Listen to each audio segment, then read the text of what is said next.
All right, so Ethan Suplee was recently on the Joe Rogan Experience, episode 1644, and in it he details his weight loss transformation. But I really wanted to highlight this section in particular because he talks about his dietary beliefs.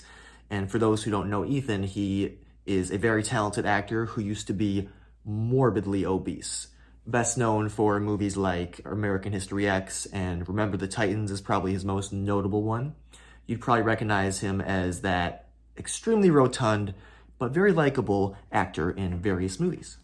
But anyway, let's get into it. How did Ethan lose his weight? I'm counting calories, but I'm going to not measure my ketchup. Yeah. Are you really counting calories? You know what I mean? Ketchup's got calories. A lot. Yeah. A lot of sugar. I'm counting calories, but I'm going to eat 4 pounds of broccoli today. At some point, that's going to add up. Yeah, it's amazing. Believe it or not, you can get fat on vegetables. It will not be easy, but it can happen because vegetables have calories. How much a handful of almonds? Yeah. Handful of almonds, like 500 calories or something crazy. Dude, when I was keto, I would get bags of macadamia nuts at Trader Joe's and never look at the caloric value of them and eat them. Like, I could just eat this full of fat and it's so good. And then I'm not losing weight. Right. And I'm eating, bacon for breakfast like a See, yeah, that's the thing is, a very small amount of nuts is an absurd amount of calories. And nuts, they're healthy in smaller amounts because they do have, healthy fats, vitamins, minerals, fiber, a little bit of protein. It's not a high protein food. Don't let anybody tell you that. Don't let anybody try and convince you that it's not true at all. Like usually a standard serving of nuts is about 6 grams of protein for like 200 calories. That's not a high protein item at all. But I digress on that point. Nuts, not great for weight loss. I'm sorry. Like, healthy in smaller amounts, but if you eat too much of it, you're going to likely put on fat, and being, overweight, obese, not healthy.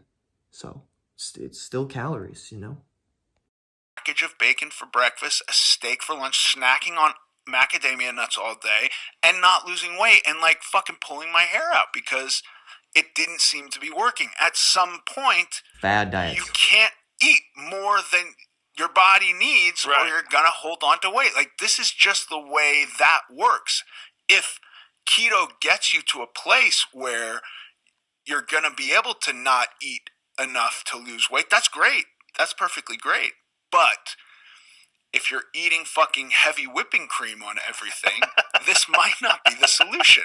Yeah, there's no miracle when it comes to weight loss. That's a fact. And calories in versus calories out is real. Yeah. It's real. So that was very nice to hear because for those who don't know, Joe Rogan often promotes like intermittent fasting and keto and carnivore. So to hear him basically admit that, calories in versus calories out is real, feels good. Feels good. Difference between keto and other diets is once your body gets into that fat burning state, it becomes easier to eat less. There you go. But you still have to be disciplined because macadamia nuts still taste fucking good. Yeah, and then like a sicko like me, I'm reading all the keto recipes of like how to make bagels with pork rinds and heavy whipping cream and cream cheese. You know what I mean? And convinced that this is gonna work. But I'm eating 5,000 calories a day in fat and not losing weight. So, if you're not wanting to listen to the calories in versus calories out sort of claim from someone like me, how about you take it from somebody who used to have 200 pounds of extra fat on his body? I rest my case. Good night.